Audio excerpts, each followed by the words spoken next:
how much of an opportunity really is there for Trump to get voters who have been on the fence? Meaning, we can position this in the media and say, oh, this is going to make or break Donald Trump, et cetera. But, these speeches have a limited impact, even though it's going to be a really big deal tonight. How much opportunity do you think there is for Trump with this specific speech? Depends how emotional he is. So people forget about most political speeches in 10 minutes because they're numbing. But if Donald Trump shows emotion, which he usually doesn't, like he did when he walked out the first night on Monday, you could see it in his face, he'll win. I think Trump's going to win anyway. And I'm coming at that as from a historian, because when you have a political party in disarray, like the Democrats are right now, and then you have another party that's united and really sensing victory, it's like a sporting event. I mean, once you get momentum, it's hard unless you fumble it away. So I do believe that Donald Trump and Miller, who is a very good writer, if Trump stays on the speech, and he'll have a teleprompter, of course, and reads the words that he's been handed and has gone over, and doesn't ad lib to Hulk Hogan if Hulk kicks somebody in the audience, then he could win it tonight.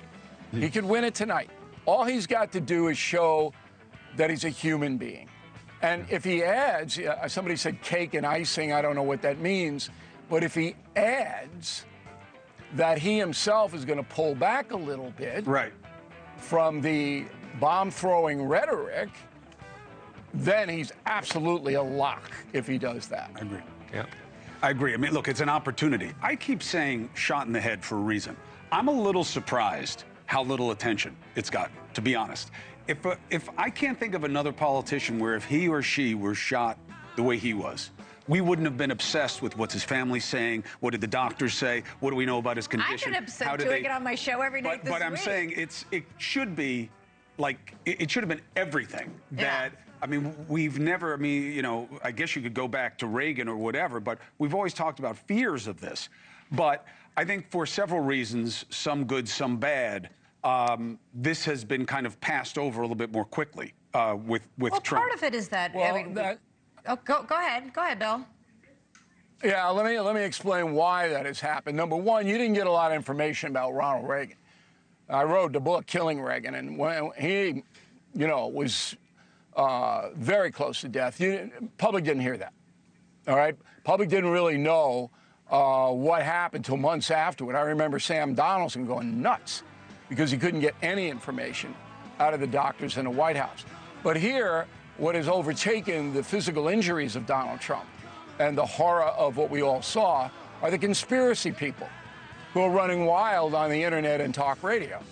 And they're making it into, oh, it's an inside job. Oh, no, they wanted Trump to get shot. Oh, this is, the usual garbage. They do it for money, by the way, these conspiracy people. Right. And that overrides. Yeah, I don't disagree. That overrides solid reporting. I don't disagree. I'm just saying that he has an opportunity, as you were saying, Bill, front-loading what happened after he got shot.